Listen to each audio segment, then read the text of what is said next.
Mon nom est Karine Ohayon, je suis coordonnatrice en transfert de connaissances au CREGES et je suis accompagnée de ma collègue Noémie Couture, professionnelle de recherche. Je vous souhaite la bienvenue à la troisième et dernière conférence de la série Personnes âgées marginalisées au Québec, mieux comprendre pour mieux agir. Cette série de conférences porte sur les enjeux de coordination et de gouvernance des services en mettant en lumière certains angles morts du système.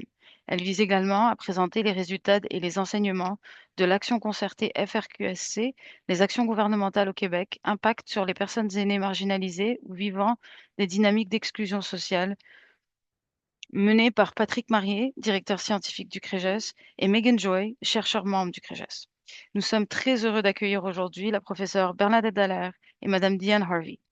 Professeur Dallaire est co-chercheur de l'action concertée.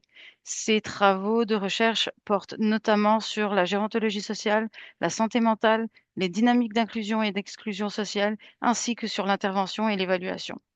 Diane Harvey est directrice générale de l'Association québécoise pour la réadaptation psychosociale depuis 2007. Elle possède une vaste expertise liée aux réalités des personnes vivant ou ayant vécu avec des enjeux de santé mentale, notamment en ce qui concerne l'intégration au travail, la lutte contre la stigmatisation, le processus de rétablissement et les transformations du réseau de soins et des services sociaux. Madame Harvey va nous présenter un peu la QRP. À vous, Madame Harvey. Alors, bonjour tout le monde. Merci de me donner ce petit espace. Je vais essayer d'être très brève. Juste vous dire que la QRP, c'est un organisme à but non lucratif qui a déjà 35 ans, qui a pour mission d'améliorer la qualité de vie des personnes qui ont des enjeux de santé mentale et celle des membres de leur entourage. Et pour ce faire, c'est donné comme moyen de faire la promotion des meilleures pratiques en matière de rétablissement et de réadaptation psychosociale et de soutenir aussi des approches innovantes. Donc, concrètement, ça peut être autant de la formation, ça peut être le soutien au développement de la parrainage. On est quand même, c'est quand même nous qui avons initié ça. Le groupe provincial sur la stigmatisation, soutenir le réseau d'entendeurs de voix, produire une revue axée sur les savoirs intégrés, donc beaucoup de moyens, j'oserais dire originaux, pour accomplir notre mission. Et je termine en remerciant Bernadette de m'avoir invité à collaborer à son grand projet. C'est tout. Merci. Merci beaucoup. Hem, Cette troisième conférence se penchera sur l'une désolée, des 6 populations de personnes aînées marginalisées étudiées dans le cadre du projet, soit les personnes de 50 ans et plus vivant avec un trouble mental grave, souvent considérées comme orphelines dans les politiques publiques. Nos conférencières présenteront les principaux enjeux vécus par cette population, ainsi que des pistes pour améliorer la coordination des services publics et communautaires. Merci beaucoup et sans plus attendre, professeur Dallaire, Madame Harvey, je vous, laisse la parole pour votre conférence. Bonne conférence à tous. Bonjour, merci pour cette introduction et pour l'animation. Tant qu'à être dans les remerciements, Diane, tantôt, m'a remercié de l'avoir incluse dans le projet de recherche, mais c'est à mon tour de la remercier pour son apport parce que ça a été vraiment, sa contribution a été essentielle dans le cadre de ce projet. Donc, sans plus attendre, je vais partager euh, mon PowerPoint. Attendez, voici.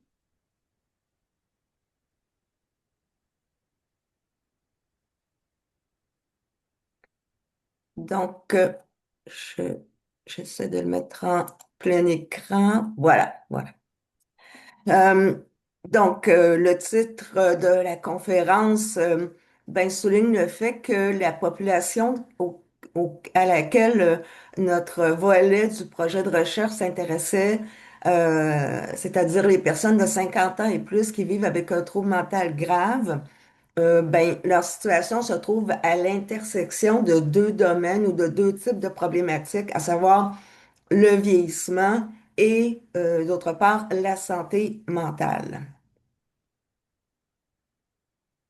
Et pour débuter, justement, pour préciser certaines choses, on a considéré important d'abord de faire un portrait général de cette population-là, de leur situation, des services, puis un portrait aussi de ce qu'on sait présentement, donc l'état des connaissances sur cette population. D'abord, les personnes de 50 ans et plus qui vivent avec un trouble mental grave, qu'on résume ici par l'acronyme 50 plus TMG, pour faire un peu plus court. Bon, c'est un groupe, une population de personnes qui sont exclues ou à fort risque d'exclusion, mais qui sont en même temps comme invisibles. D'abord, précisons certains éléments. Quand on parle de troubles mentaux graves, ben, on parle de certaines catégories du Diagnostic and Statistical Manual. Là, c'est le DSM de la psychiatrie qui regroupe certains troubles qu'on dit graves. Donc, ça concerne, par exemple, des problématiques comme la schizophrénie, et les psychoses apparentées à la schizophrénie, des troubles anxieux prononcés, des dépressions sévères et chroniques, des troubles bipolaires ou des troubles de la personnalité. Bon, c'est de ça qu'on parle quand on parle de troubles mentaux graves. Bon, ces personnes-là constituent une population qui est à risque ou susceptible de vivre des formes très sévères d'exclusion sociale. Mais ces personnes-là constituent une population dont on parle rarement dans les recherches, les débats scientifiques, puis aussi dans les documents gouvernementaux qui portent sur l'orientation des services, l'organisation des services en santé mentale ou en matière de vieillissement.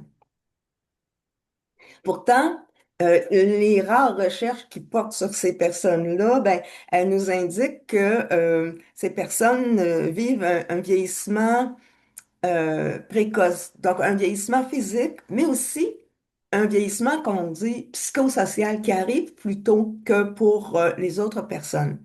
Donc, sur le plan de la santé physique, sur le plan de la perte d'autonomie, ça a un impact. En matière d'espérance de vie aussi, qui est réduite comparativement au reste de la population, des personnes âgées. Donc, il y a des vulnérabilités physiques. Mais à ça s'ajoutent aussi plusieurs vulnérabilités qu'on peut dire psychosociales. Par exemple, bon, un fort isolement social, des conditions de vie marquées par la précarité financière ou même la pauvreté. Un manque de pouvoir d'agir aussi. Donc, et c'est pour ça, en raison de ces vulnérabilités, vieillissement précoce, vieillissement psychosocial aussi précoce, c'est pour ça que dans les 20, 25 dernières années, dans les écrits scientifiques qui proviennent du domaine notamment de l'épidémiologie psychiatrique, puis aussi en psychiatrie clinique, bon, les écrits, les travaux scientifiques ont fixé l'entrée dans la catégorie dite aînée ou âgée à 50 ans ou 55 ans plutôt que 65 ans pour ces personnes-là, parce qu'on considère que c'est à partir de 50 ou 55 ans que on peut considérer que les personnes qui présentent un ou des troubles mentaux graves peuvent être considérées comme âgées. Et donc, la rencontre ou la conjonction entre les problèmes qui relèvent de la maladie mentale puis ceux qui relèvent de l'avancement en âge, ben, ça a des conséquences très importantes sur le plan de la santé, sur le plan du fonctionnement aussi, le plan relationnel et économique. Parce que en plus des problèmes sanitaires puis fonctionnels qui viennent avec l'avancement en âge, ces personnes-là vont présenter un cumul d'exclusion sociale, d'exclusion relationnelle dans l'accès aux services, exclusion identitaire aussi, et même l'exclusion symbolique. Tu sais, il y a une forme de stigmatisation aussi qui vient avec tout ça. Et c'est pour ça que certains auteurs ont parlé de double stigmatisation liée d'une part à l'âge, donc de l'âgisme, mais aussi une stigmatisation qui vient de la problématique de santé mentale. Donc, toutes ces conséquences-là touchent les personnes, puis elles sont particulièrement prononcées chez les personnes qui ont souffert de troubles mentaux graves pendant une grande partie de leur vie adulte. C'est pour qui ça a commencé, par exemple, dans la vingtaine ou la trentaine, donc qui ont passé une bonne partie de leur vie adulte en vivant avec ce problème-là. Et certaines de ces personnes-là ont passé des périodes longues ou répétées en institution pour des problèmes psychiatriques. Ça a des conséquences aussi sur leur fonctionnement. Leur fonctionnement. Et justement, sur cet aspect-là, Je crois, Diane, que tu voulais ajouter un élément. Désolée, j'ai- C'est rien. Moi, je vais me contenter là, de faire que quelques commentaires. C'est Bernadette, la chercheure. Là, moi, je vais jouer un rôle plus de commentateur sportif. Mais je vous dirais que je trouve ça hot que dans le secteur de la santé mentale, là, on parle de début de vieillissement à 50 ans. Là, c'est quand même assez particulier. Je voulais nommer aussi, là, à travers les facteurs, quand on parle d'enjeux d'isolement, ben, on peut soulever aussi l'enjeu de solitude. Et à cet effet-là, les recherches qui viennent nous confirmer que la solitude peut être aussi néfaste que de fumer la cigarette, ben, je trouve que ça l'a quand même ça relève l'impact, là, ça nous fait prendre conscience de cet impact-là. Je voulais nommer aussi, on parle généralement d'une espérance de vie de moins de 25 ans pour les gens qui ont des enjeux de santé mentale là, ou des troubles mentaux graves.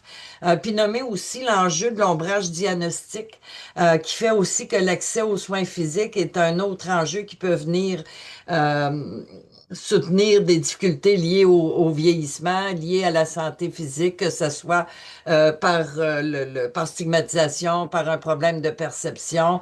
Mais on sait que les gens qui ont des troubles mentaux vivent vraiment des enjeux d'ombrage diagnostique. C'est tout pour ce commentaire, Bernadette.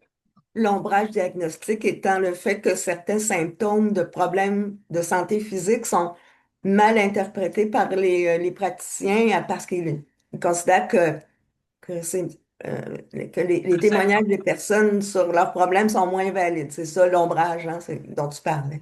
Donc, il y a ça. Et donc, vous voyez que, puis il y a aussi certaines habitudes de vie. Il y a, bon, certains, bon, consommation d'alcool ou de tabac, ben, ça arrive dans le cas de certaines de ces personnes-là. Puis bon, c'est évidemment, ça a un impact sur la santé physique. Mais donc, vous voyez que il y a des conséquences importantes, puis, comme je disais tantôt, c'est particulièrement marqué chez les personnes qui ont un trouble depuis plusieurs années, plusieurs décennies dans certains cas. Puis justement, en lien avec tout ça, quand même, il faut regarder les différents profils de personnes, puis on peut regarder ça à travers la trajectoire des services. Bon, d'abord, il faut indiquer clairement, c'est un fait important, là, d'après les données de recherche, surtout américaines, mais on présume, on pense que ça vaut aussi pour le Québec et le Canada. Bon, entre 70 et 85 des personnes qui ont un trouble mental grave et qui ont eu une ou des hospitalisations psychiatriques, bon, entre 70 et 85 d'entre elles vivent dans la communauté, ne restent pas en institution euh, ad vitam là, pour la vie. Donc, elles vivent dans la communauté, soit seules ou avec des proches. Donc, selon, comme on l'indique, selon des données américaines, mais on pense que c'est valide pour le Québec aussi. Donc, ça vient aussi affaiblir un mythe là, qu'on imagine qu'une personne qui a un trouble mental grave est nécessairement internée pour toute sa vie. Non. La plupart, la grande majorité vivent dans la communauté. Il y en a d'autres, par contre, qui, après une ou des hospitalisations en psychiatrie, vont aller directement vers des unités de long séjour en hébergement ou des unités spéciales en CHSLD. Oui. Il y en a d'autres qui vont, après l'hospitalisation, aller en ressources intermédiaires. Bon, ça arrive aussi. Et finalement, hélas, il y a un certain nombre, ça c'est des cas vraiment extrêmes, qui, après l'hospitalisation, vont se retrouver dans la rue en situation d'itinérance parce qu'ils sont incapables de se retrouver un logement et des conditions de vie. Donc, ça arrive. C'est pas fréquent, mais ça se produit comme on le sait. On note d'ailleurs que on voit un vieillissement de la population des personnes en situation d'itinérance, incluant au Québec, hein. Ça a été rapporté récemment d'ailleurs à Montréal notamment. Mais donc, c'est ce qu'il faut savoir aussi. Ce qu'il faut savoir aussi, c'est que malgré le on a parlé tantôt de problèmes de santé physique qui accompagnent ça souvent, il faut se rappeler que les besoins de ces personnes de 50 ans et plus avec TMG sont pas, ne touchent pas uniquement la santé physique ou même la santé mentale ou la perte d'autonomie qui vient avec le vieillissement. Leurs besoins touchent aussi plusieurs autres domaines, plusieurs autres sphères de vie, comme le revenu, l'habitation, le soutien social, l'inclusion sociale. Et c'est pour ça que, il faut mettre en place des réponses coordonnées de la part de différents services publics de santé et sociaux, bon, des services publics et communautaires, donc de différents domaines. Il faut arriver à les coordonner pour répondre aussi à ces besoins-là. Mais il apparaît que ce soit au niveau des politiques publiques que des services publics et communautaires, bon, ces personnes sont dans les faits ce qu'on peut appeler une clientèle dite orpheline, parce que leur réalité et leurs besoins sont peu ou difficilement pris en compte. À ce niveau-là, Bernadette, j'aimerais soulever, tu as nommé antérieurement comme caractéristique, si je peux dire, de cette clientèle des enjeux d'empowerment, de reprise de pouvoir d'agir. Donc, Oui, c'est sûr que pour moi, il y a un lien aussi avec une faible culture de lobbying. Je parle pas des organisations, mais je parle bien de la clientèle, là, des usagers. C'est pas une clientèle qui est habituée d'aller au front, de revendiquer, de défendre ses droits.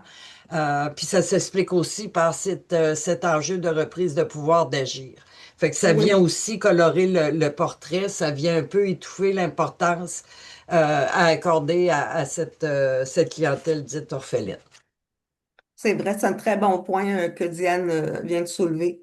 Donc, il n'y a pas une forte culture de militantisme, puis aussi, on peut dire que c'est le, ce manque de pouvoir d'agir est aussi une conséquence de certains traitements que les personnes ont reçus, de longues périodes en institution également qui ont affecté leur capacité ou leur sentiment de pouvoir d'agir. Donc, c'est important aussi de le mentionner. Merci, Diane.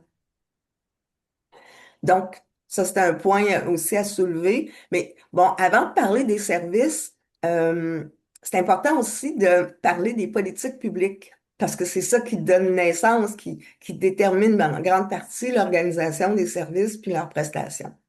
Donc, comme on l'indique ici, même si ces personnes ont des vulnérabilités et des besoins qui sont importants, ben, la plupart des énoncés de politique, puis la plupart des documents gouvernementaux abordent pas ou très peu les réalités que vivent ces personnes-là. Par exemple, en 2011, la Commission canadienne sur la santé mentale avait publié des lignes directrices à propos des personnes âgées. Mais dans ce document-là, on avait mis tout ensemble. Donc, ça englobait des troubles courants qui arrivent plus tard dans la vie, comme les troubles d'adaptation, l'anxiété. On avait mis là-dedans aussi les démences, la maladie d'Alzheimer, et aussi les troubles mentaux graves. On avait mis tout ça ensemble, même si chacune de ces problématiques-là implique évidemment des conditions de vieillissement qui sont très différentes. Donc, on avait dit santé mentale, et donc sans faire les distinctions qui sont importantes quand même à faire. Et donc, les TMG se retrouvaient avec tout le reste. Donc, vous voyez que les réalités vécues par les personnes étaient très, très peu abordées ou pas correctement selon nous. Si on regarde les politiques publiques au Québec, hein, ben, d'abord, dans le secteur des politiques sur le vieillissement, les personnes âgées, bon, on peut regarder la politique de 2012, là, vieillir et vivre et vieillir ensemble. Bon, puis aussi la politique de soutien à domicile chez soi, le premier choix.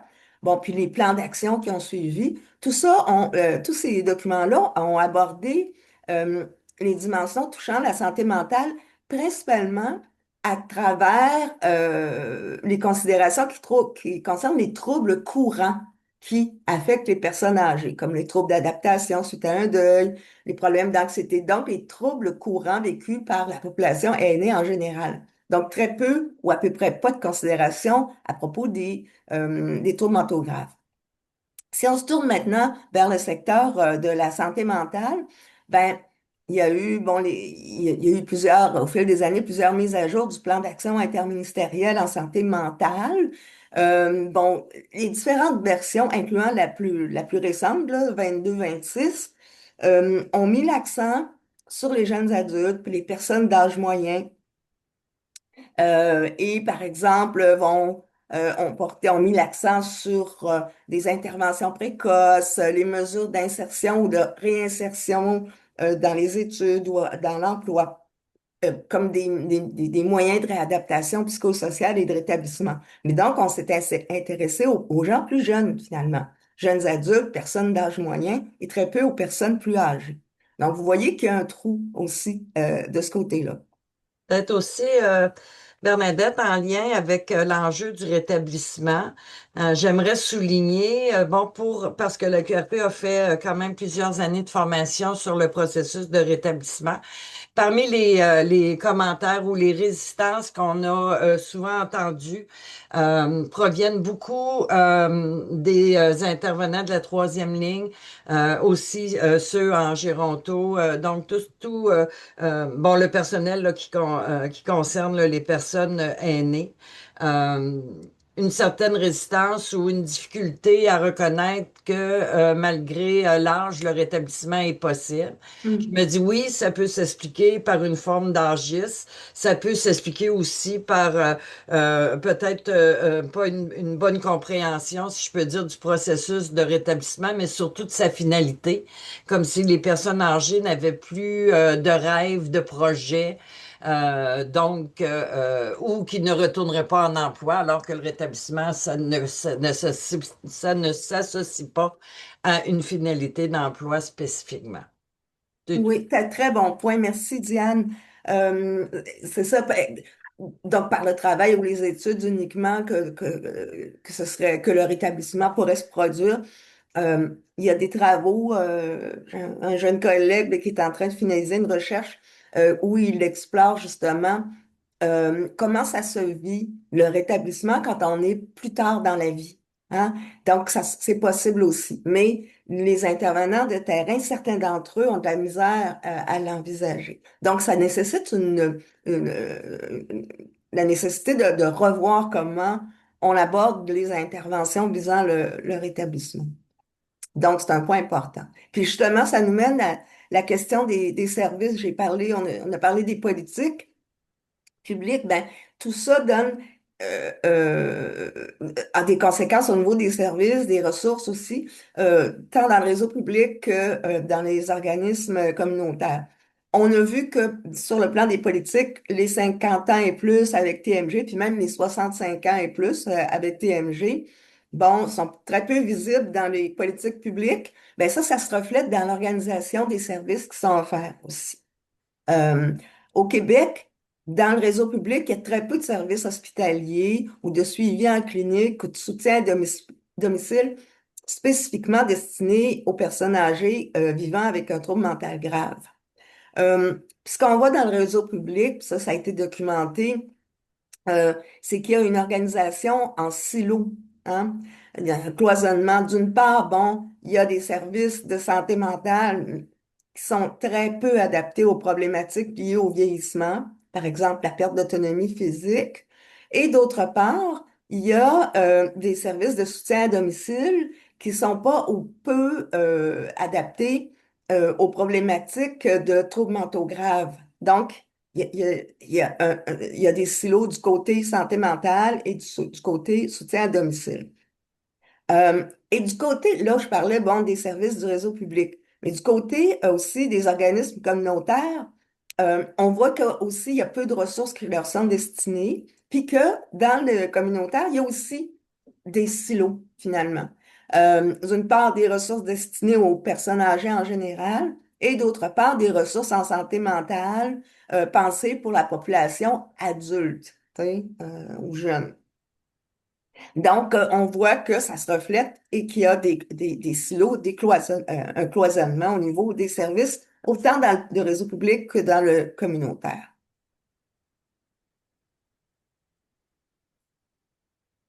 Euh, Si on regarde, bon, j'ai parlé des services publics, des services communautaires, ben regardons aussi, bon, du côté des services privés, par exemple les soins dentaires, la psychothérapie au privé, l'ergothérapie, des services d'entretien ménager aussi.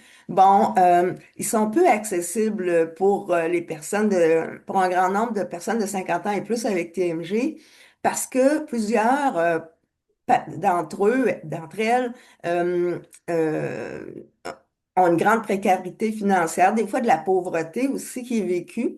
Et ils peuvent, la plupart, une grande partie d'entre eux ne peuvent compter que sur des prestations provinciales d'aide ou de solidarité sociale ou sur la pension de la sécurité de la vieillesse fédérale et n'ont pas d'épargne ou de régime de retraite ou d'assurance maladie privée. Donc, les services privés, dans bien des cas, sont pas ou peu accessibles pour eux. Et je crois que Diane, tu avais quelque chose aussi à ajouter là-dessus. Oui, ben, je voulais quand même nommer qu'à ces enjeux-là, il y a sûrement aussi un enjeu d'information et d'accompagnement. Si on dit que les personnes âgées sans troubles mentaux graves ont quand même de la difficulté à se retrouver puis à circuler dans notre système de santé, il y a une amélioration là, au niveau de l'accessibilité des soins dentaires, mais il faut quand même s'assurer que l'information se rende et qu'on puisse accompagner ces personnes-là pour aller chercher les services. C'est tout. Merci, c'est un ajout très important. Donc, bon, il y a, pour ce qui concerne les services privés, bon, il y a des restrictions, comme on vient de le décrire. Du côté de l'aide informelle, tu sais, on peut dire les proches aidants, les réseaux informels, ben, ce qu'on constate, c'est que un grand nombre des personnes de 50 ans et plus avec TMG, ben, vivent de l'isolement. Parce que leurs réseaux familiaux sont réduits, des fois par attrition, tu sais, le décès des proches, des fois aussi parce qu'il y a eu des ruptures, des éloignements qui ont eu lieu au fil du temps, au fil des années. C'est pour ça que le réseau social de plusieurs de ces personnes-là se limite souvent aux intervenantes et aux intervenants des services publics et communautaires qui viennent les aider. Puis quand les proches sont présents, ben les proches sont très sollicités, puis ils doivent composer avec une double demande parce que une demande qui est associée à la fois à la problématique de santé mentale, mais aussi de plus en plus à la perte d'autonomie liée au vieillissement. Puis ces demandes-là euh, s'accroissent avec le temps, hein. Et devant le manque de services publics, communautaires et privés, ben, les proches aidants deviennent la principale ressource qui peut aider, qui peut répondre aux besoins de la personne de 50 ans et plus avec TMG. Mais leurs propres besoins sont très peu pris en compte aussi. Donc, il y a des limites, il y a des problèmes aussi de ce côté-là. Et Diane, tu voulais ajouter aussi des éléments sur l'aide informelle, je crois. Ah oui, mais c'était plus, je vous dirais, une blague, là, dans le sens que j'ai donné beaucoup de formations sur le rétablissement avec une personne qui a des enjeux de santé mentale puis qui n'était pas toute jeune, si je peux dire. Et Marie me parlait souvent de cet enjeu-là en me disant un peu, peut-être brutalement, je suis tannée d'avoir que des faux amis. Et cette Mhm. expression-là de faux amis m'avait marqué parce que je me disais, bon, effectivement, c'est souvent dans cette situation-là que les gens se retrouvent avec des intervenants qui veulent donner beaucoup. Là, c'est pas une question de bon vouloir et tout ça, mais ça reste que c'est pas ça un vrai réseau social. Ça peut pas être composé que de faux amis, même s'ils apportent beaucoup à la personne. C'est tout. C'est important aussi de le souligner. Donc, des réseaux quand c'est limité aux intervenantes et aux intervenants, ben c'est ça, c'est le minimum, mais c'est pas l'idéal non plus. Donc, il y a un constat global général qu'on peut faire, c'est que ce qu'on voit, c'est qu'il y a un contexte d'entre-deux par rapport aux filières de services. Hein, du côté santé mentale d'un côté et soutien à domicile, gérontologie de l'autre côté. Donc, dans cet entre-deux, les besoins particuliers des personnes de 50 ans et plus avec TMG sont pas suffisamment pris en compte.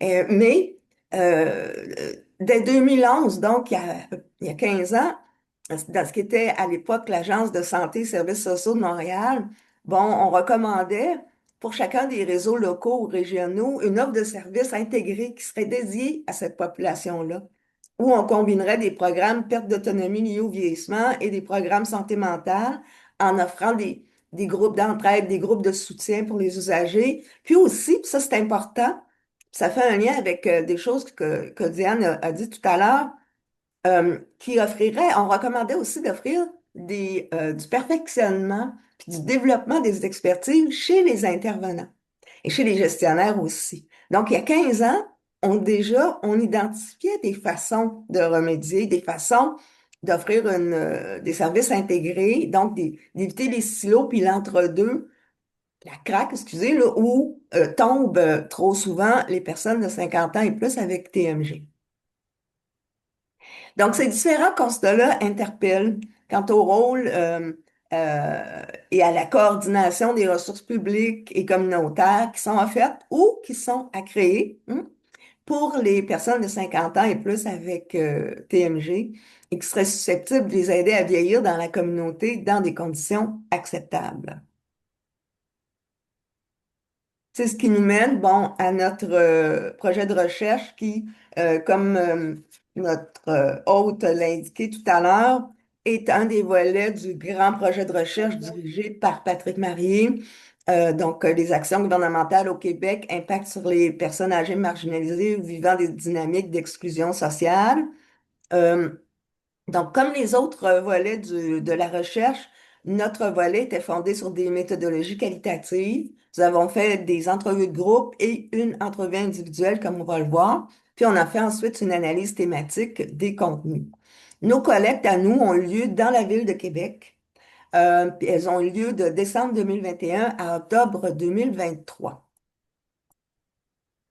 Bon, le tableau ici résume la constitution de notre échantillon, les personnes participantes. Donc, on a réussi à recruter 14 personnes. On a fait, bon, essentiellement des groupes de discussion. Un groupe avec 4 personnes de 50 ans et plus avec TMG qui vivaient dans la communauté de manière autonome. Un autre groupe avec 3 personnes du même âge, 50 plus avec TMG, vivant dans la communauté de manière autonome et impliqués dans des organismes communautaires voués à la réadaptation psychosociale et ou à la défense des droits en santé mentale. Ça, c'était une caractéristique quand même importante à souligner. Ensuite, on a fait un groupe avec trois personnes intervenantes du CIUS de Capitale-Nationale et ensuite un groupe avec 3 personnes intervenantes d'organismes communautaires de la Ville de Québec.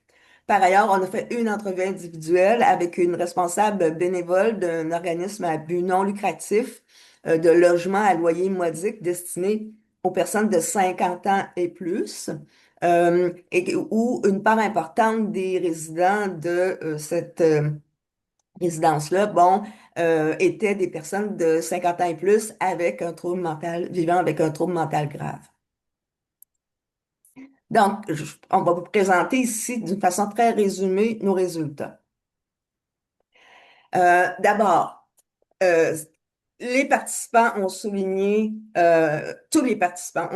des enjeux qui concernent les conditions de vie des personnes de 50 ans et plus vivant avec un TMG. Bon, les intervenants, les personnes de 50 ans et plus avec TMG qui ont participé, bon, ont tous souligné que cette population-là vit une grande précarité financière, puis dans certains cas, des situations de pauvreté. Soit tout le monde en a parlé. Mais il faut noter toutefois que les descriptions que les différentes catégories de participants ont données sont différentes selon leur perspective qui était particulière quand même, qui était un peu différente. Entre autres, ben, nos participants de 50 plus avec TMG ont parlé de précarité, de pauvreté, mais en plus, ils ont mis quand même aussi l'accent sur les stratégies qu'ils utilisent pour arriver à répondre à leurs besoins.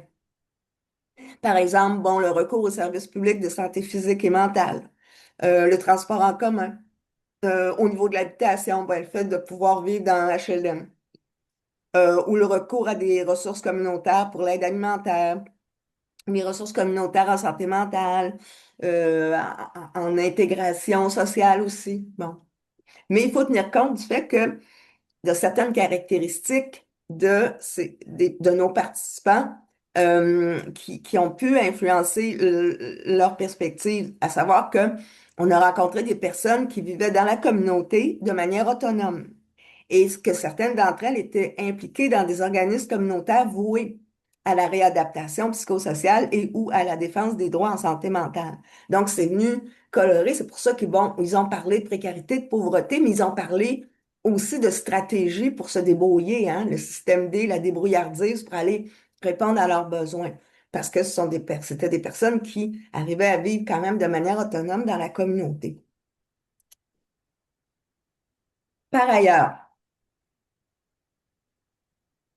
les intervenants communautaires et du réseau public aussi ont parlé de précarité, de pauvreté, mais eux nous ont décrit des situations beaucoup plus sévères, marquées par une grande pauvreté, des logements inabordables ou inadéquats, l'isolement, des antécédents d'itinérance ou des périodes d'itinérance. Donc, ils nous ont présenté un portrait beaucoup plus sombre. Mais, comme on l'indique ici, ces descriptions-là doivent être considérées en tenant compte des caractéristiques de ces deux groupes de participants-là, les intervenants, dont les expériences d'intervention concernaient des clientèles beaucoup moins autonomes, donc, et des clientèles plus lourdes sur le plan psychosocial, sur le plan de la santé mentale, de la santé physique et de la perte d'autonomie. Donc, eux voyaient des gens beaucoup plus atteints. Donc, c'est venu colorer leur perspective et les descriptions qu'ils nous ont données. Donc, ça, c'est ce qui est ressorti concernant les enjeux qui touchent les conditions de vie, en particulier la question financière, de la pauvreté ou de la précarité financière.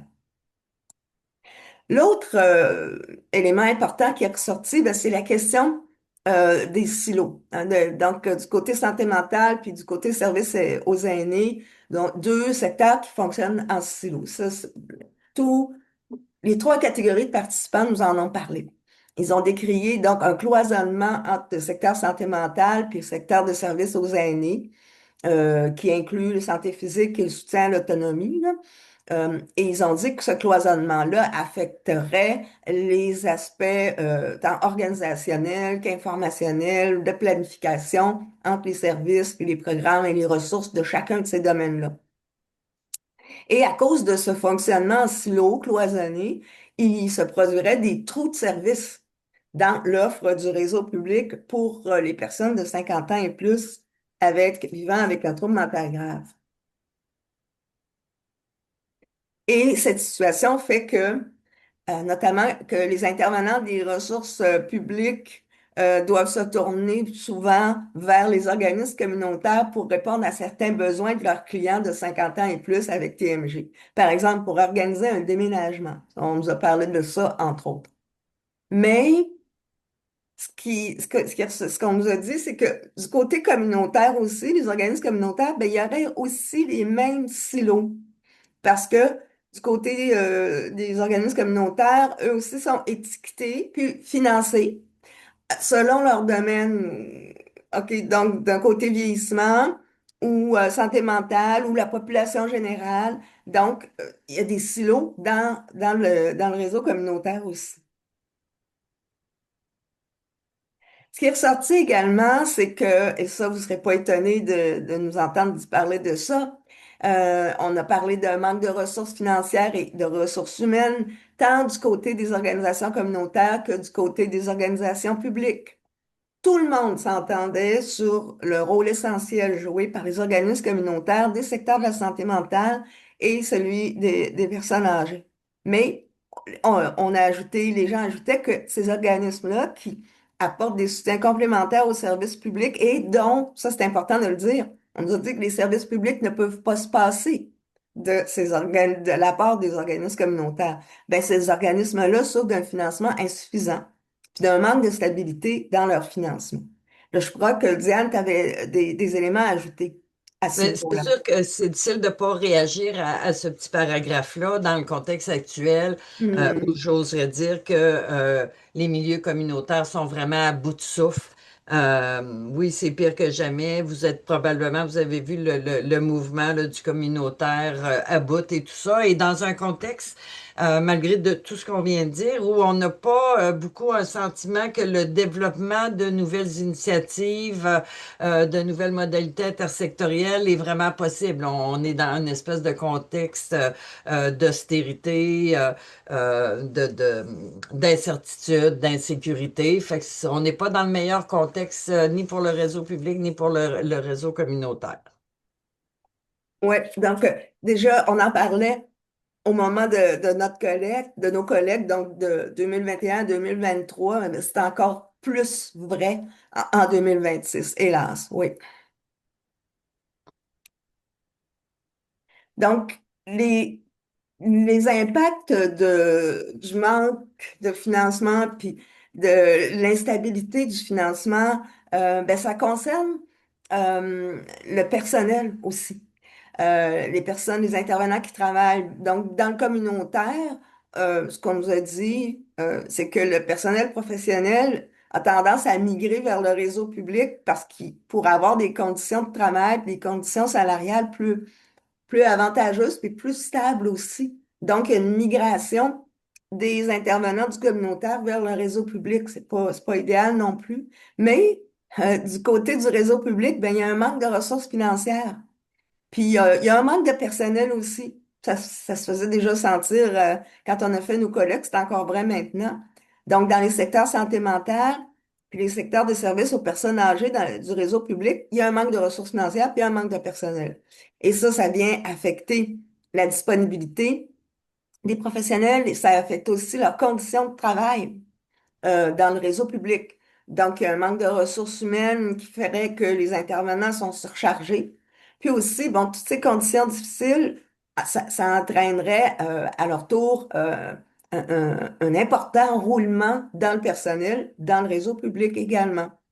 Donc, il y a des problèmes aussi à ce niveau-là.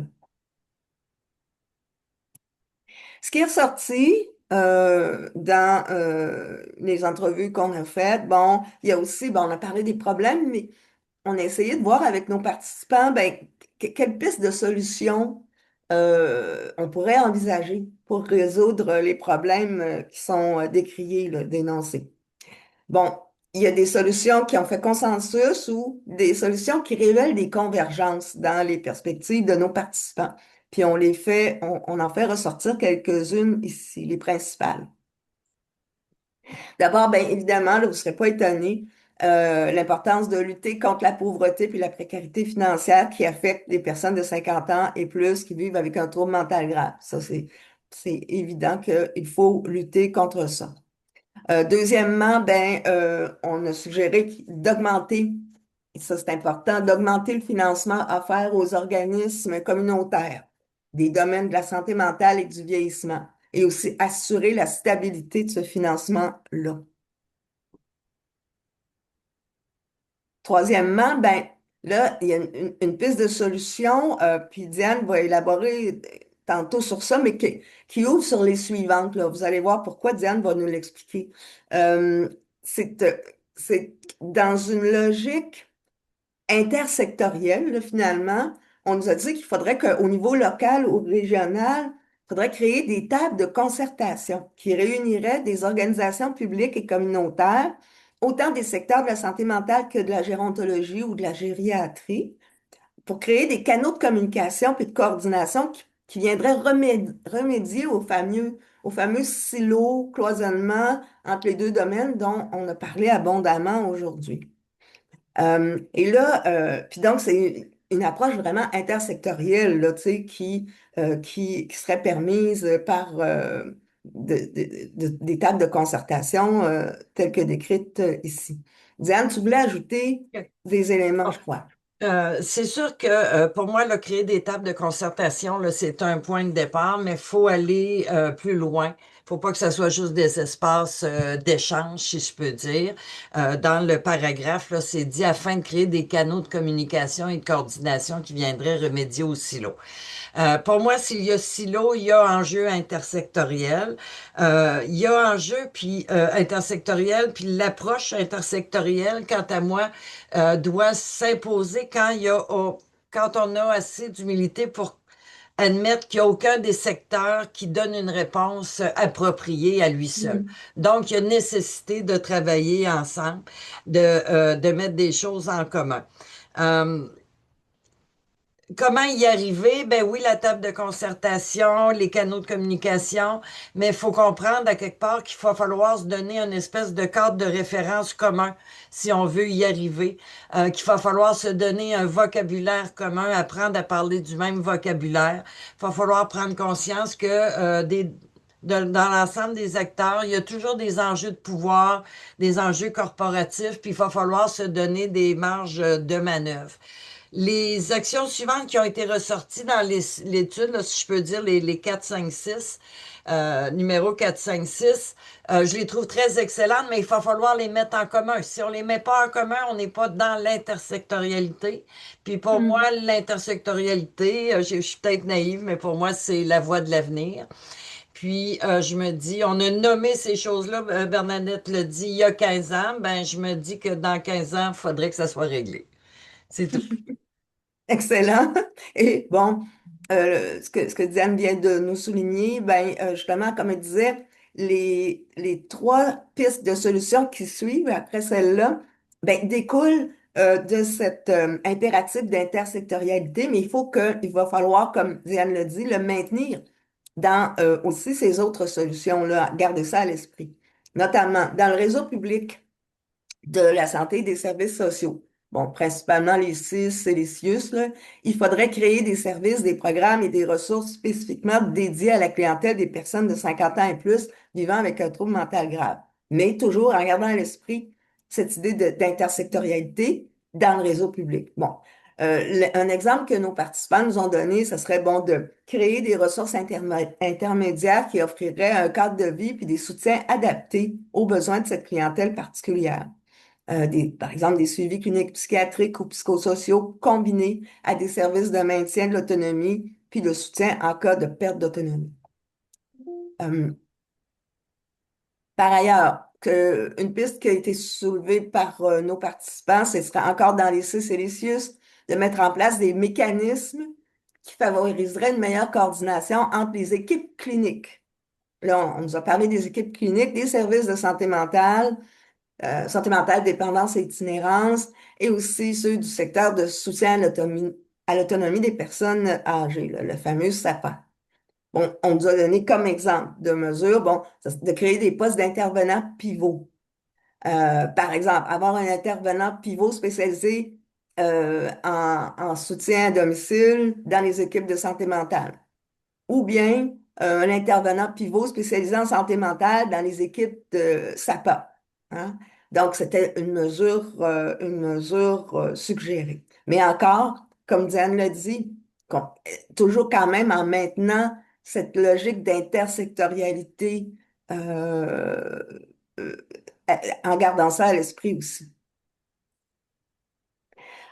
Puis, sixièmement, et c'est la dernière piste de solution qu'on nous a, qui est ressortie, ce serait que dans le réseau communautaire, on a parlé des services du réseau public, dans le réseau communautaire, on a suggéré de créer des services, des organismes ou des communautés d'organismes qui viseraient à répondre spécifiquement aux besoins des personnes qui présentent des problèmes graves de santé mentale et qui sont vieillissantes.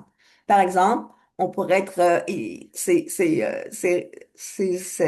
services, organismes ou communautés d'organismes pourraient être impliqués dans une logique intersectorielle, pourraient être impliqués dans la création puis le fonctionnement de ressources résidentielles adaptées et abordables, financées en tout ou en partie par l'État. Et en conclusion, ben, ce qui est ressorti aussi, ça c'est comme une piste de solution, mais générale, c'est la nécessité d'une approche qui inclurait, bon, le fait d'agir sur les conditions de vie, donc le revenu, le logement, l'inclusion sociale, les transports, les activités sociales, bon. Donc, agir sur les conditions de vie en plus de l'action sur les problèmes de santé physique et mentale et de perte d'autonomie. Euh, Ce qu'on nous a dit, ce qui est ressorti aussi des propos de nos participants, c'est qu'il faut adapter les réponses publiques et communautaires aux besoins de cette population aînée particulière. Et ces besoins-là découlent non seulement des caractéristiques intrinsèques des personnes, mais aussi des caractéristiques de leurs environnements et aussi de l'interaction entre l'individu et son environnement. Donc, adapter les réponses dans cet esprit-là aussi. Euh, Bon, il faut mettre en place une offre de services intégrés dédiée à cette population dans une logique intersectorielle. Et toujours dans cette logique intersectorielle, agir sur les services par un décloisonnement, hein, dans l'organisation, la prestation et le financement des services. Et ça, cela concerne tous les niveaux d'action. Donc, à partir des politiques publiques jusqu'à la prestation directe et individualisée des services, en passant entre les deux, par l'organisation locale, régionale et nationale de ces services. Euh, Avant, là, j'en suis à la conclusion. Toi, Diane, est-ce que tu voulais ajouter des éléments avant j'arrête le Non, partage? ça me va, Bernadette, là, Oui. je pense qu'on... Avant que, bon, vous voyez, il y a des références là, qui vont être présentées aussi à la fin, bon, de notre document PowerPoint. Euh, Je voulais corriger un oubli tout à l'heure. J'ai parlé d'un jeune chercheur qui s'intéresse à comment ça se vit, le rétablissement après 50 ans, que c'est possible et comment ça se vit. J'avais oublié de le nommer. Il est ici, dedans. C'est Monsieur Tremblay. C'est Monsieur Christophe Tremblay, qui est mon collègue à l'École de travail social et criminologie de l'Université Laval qui s'intéresse dans sa recherche ces années-ci, bon, au vieillissement des personnes avec des troubles mentaux graves. Et lui, il s'intéresse au processus de rétablissement qui sont possibles aussi, évidemment, pour ces personnes-là. Donc, c'est Christophe Tremblay. Vous voyez que lui et moi, on a publié il y a quelques années un article sur cette population-là. Donc, j'ai corrigé mon oubli. Je vais arrêter le partage.